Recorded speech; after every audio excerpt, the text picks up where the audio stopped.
Right, my people, so in this little snippet video, I'm going to talk you through why you might be training really hard 4 or 5 times a week, but not seeing any progress whatsoever.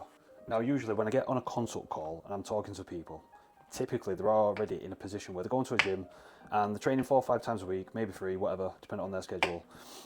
But they seem to be spinning the wheels a little bit. Now, I'm not one of them people who's like, oh yeah, it's 80% in the kitchen and 20% in the gym. I'm a believer in the both work together. And it is true. Now, what people typically aren't aware of is just how much they're just putting in the mouth. There's numerous ways you can go about this. You can get MyFitnessPal, Chronometer, all these things that tell you how many calories that you're consuming, because people just aren't aware of what they are putting in the mouth. But there is a couple of little hacks that you can utilize to make sure that you're minimizing the calories that you do put in your mouth. Now, when you're cooking stuff, I still get people come and they don't use little simple things like fry light, and then they might be eating a lot of granola when they think it's healthy and stuff like that. And a little tip that I always say to people is make your food colourful. You've probably seen me say it a lot of times, to be honest with you. And there's a reason for that. It's what I do. It works for my clients. So just be mindful of what you are putting in your mouth. Think, how can I make my food more palatable? And just have a look at the calories that are in certain produce. Like in peppers and mushrooms, there's minimal. I'd have to Google it to tell you the exact amount, but I know what I'm consuming on a day-to-day basis.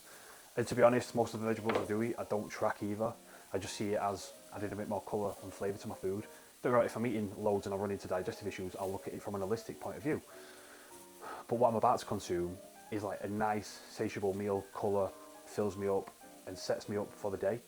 So just a little tip. Or equally, you could just hire me and I can advise you on what to eat.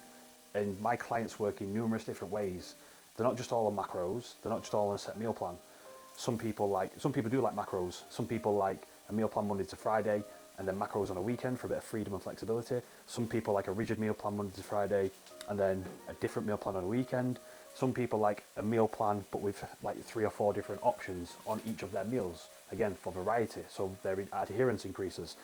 So if a coach or anybody tells you you must eat this and you must eat that, put them in the bin. Don't listen to them. Like, I have variety, all my clients have variety. I fully expect people to enjoy the food, so do it basically, or hire me, make it easy for yourself.